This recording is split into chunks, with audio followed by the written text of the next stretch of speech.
welcome back to the shop. In this episode, we're going to do a little bit of medium duty fabrication on a quick change tool post holder for the lathe, the tool blocks there. I don't know what they're called, not a machinist, but I needed something to hold them and get them up off of the tool tray on the lathe here. My old Sheldon EXL 42P lathe. Yeah, so stick with me and show you how I did it.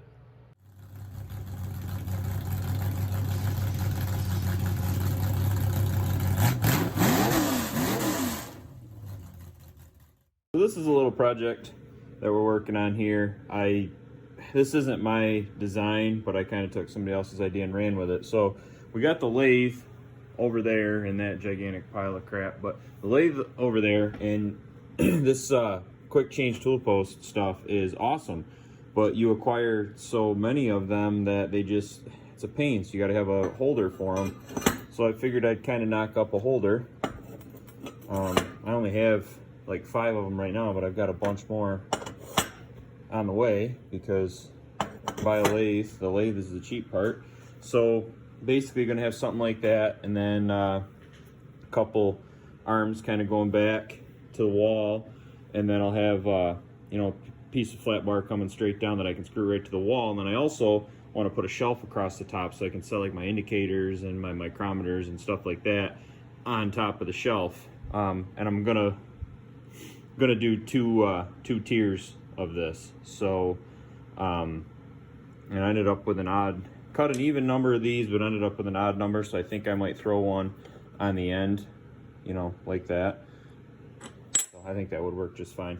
But yeah, so we're gonna have two tiers of these. This piece here, and like I said, it'll go back to a piece of flat bar. I'll probably have to throw a fancy little gusset there, just because these things aren't heavy until you get 8 or 10 of them on a shelf, and that piece of metal is extremely hot. But yeah, so I'll just I knocked that one up to get the proof of concept down before I look like a complete and utter fool on YouTube. So let me get this other one laid out and we'll be right back. Yeah, this is what I did. I measured, this piece here is 20 inches, and I should have been better at math. That's why I ended up having to do an odd number instead of an even, but it doesn't matter. So I measured to the center, 10 inches, half of 20 is 10. So did that, and then I went 2.5 inches, each direction. So that gives me that. I set this little jig up here, this little piece of angle iron and this piece of 1/4 inch. So you butt the square tube up against the 1/4 inch, and then whatever this guy here ends up at is your overhang on this piece. Because I bought this piece because flat bar, for some reason I go through a lot of flat bar, and there's not a lot of that when you go to a welding shop and you buy a drop pile. Not a lot of flat bar in there. So I bought this piece, and it needed to be specific size to fit inside that groove there, or in the dovetail.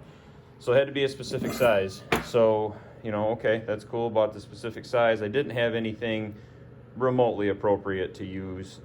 This was, this is like 1/8 wall, 1x1 square tubing. Everything else I had was like 2 inch, 2.5, 1 3/4. I had a piece of 1 3/4, like freaking 3/8 wall, but I don't need a 7,000 pound shelf. I'm not going to park Mack trucks on it. So, that's why you just kind of, do that. And you can, you could go through and you could measure this all out and lay it out if you wanted to. But what I've kind of noticed, and don't get me wrong, I'm not an expert fabricator, but what I've kind of noticed is if you can get yourself a little bit of a jig set up like this, it just makes stuff so much faster. Like if I probably should have, a piece of metal that I could just lay between there. It would square off the side here, and it would just be way easier. You could just click, click, boom, boom, lay it right out. But I didn't do that. But any little thing you can do to speed up the process helps. Especially, I am so freaking behind right now. If any of my customers are watching, I am working on your stuff, I promise. But yeah, so let me get a few more of these, laid out here, and we'll be right back. So that's where we're at. I don't know why it looks so extremely screwed up in this corner right here. It's off by like 1/8 of an inch, but it looks like it's off by inches. So that's where we're at. Put a shelf across the top there.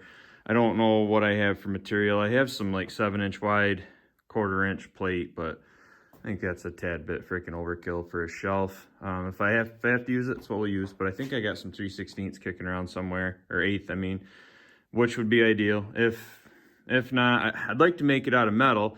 That way, you know, you got a magnetic indicator on a stand, you know, it can stay up there. Take the indicator off, obviously, because if it falls off, it's going to destroy it. But, you know, the magnetic base could stick to the metal and it won't stick to wood. You could invent a magnet that stick to wood, you'd be a freaking gazillionaire. But this is where, you know, like I say, this is where we're at. There's enough room between them, you know, so like say you have a real long boring bar, you know, and it's going to hit the wall or something, you can turn them around this way. And that was sharp on my knuckle. But, you know, got lots of options, you know, easy to get down in there. I probably could have made it a little bit shorter, but I didn't. So that's where we're at. I'll get back to you when I figure out what I want to do for a shelf. Well, there's the finished product. It's for some reason the camera makes it look a lot more on level and on square than it really is. Maybe it's the angle. Yeah, that looks a little better. I'm not going to stand here and tell you it's perfect, but it's not as bad as it looks on video here. Had a piece of 1/4-inch plate laying around. It's way overkill for what I needed, but you know, the price of materials, you got to use what you got on hand. So I used that. It was just a tad too short, so I cheated, put a little angle iron on the sides there. It's powder coated in Hacienda Red Wrinkle from Prismatic. You know, I got a nice little shelf, put my indicators. I was gonna put a gusset on the side. I probably should have, but I'm not stacking books or motor blocks on it. I mean, it's gonna hold indicators and, you know, basically what's on it right there. I do need to put a couple hangers on it, you know, to hang a crescent wrench and whatever. And I was gonna cap these ends and got lazy and didn't, but that actually worked out pretty good. I can stick, you know, some stuff in there. And yeah, I ordered a bunch more of these tool holder blocks. This is one for a boring bar. I think this is a 200 102, I think, or 250 102, something like that. That's to hold the boring bar. So I got 3 more of those, and then I ordered 5 more of these other ones that don't have the, you know, don't have the V-notch in them. These are like a 250 101, something like that. You know, part off tool, which I learned the hard way. The blade was a lot longer than that, but I learned the hard way. You don't use the power cross feed on steel to feed, you know, your part off tool. But, you know, I've got my knurler up here. It's a set I got from Grizzly. And then this thing here had a drill chuck and a really short like shaft on it. And I'm not a machinist, but I didn't see what that was gonna do for me. So I made some bushings and made this shaft. That's a piece of stainless that I had kicking around.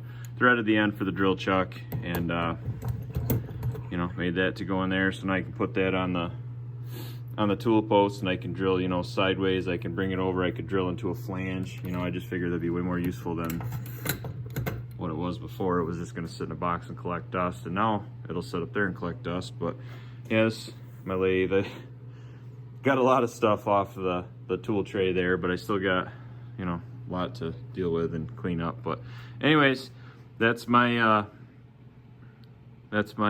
quick change tool post holder shelf. And you know, this is just I think it's 1.25 1.25 by 3/16 flat bar, and these pieces just, you know, they slot right on there. I mean, they don't need to be tight, you know, all they gotta do is go on there. It's not like you're gonna jump off.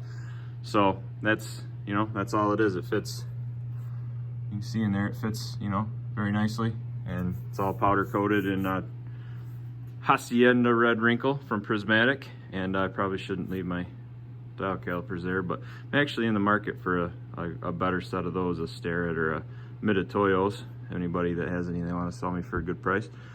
And my indicator's up there. I need a better actual dial indicator. And then these Starrett bases, you know, I'm still learning, but this piece right here, I thought, oh man, that'll be awesome. I'll be able to use all that with, you know, that base. Well, you can't. Much more stuff I gotta buy. But anyways, there's my shelf. And stay tuned. I'll have some more videos coming. And as always, thanks for watching.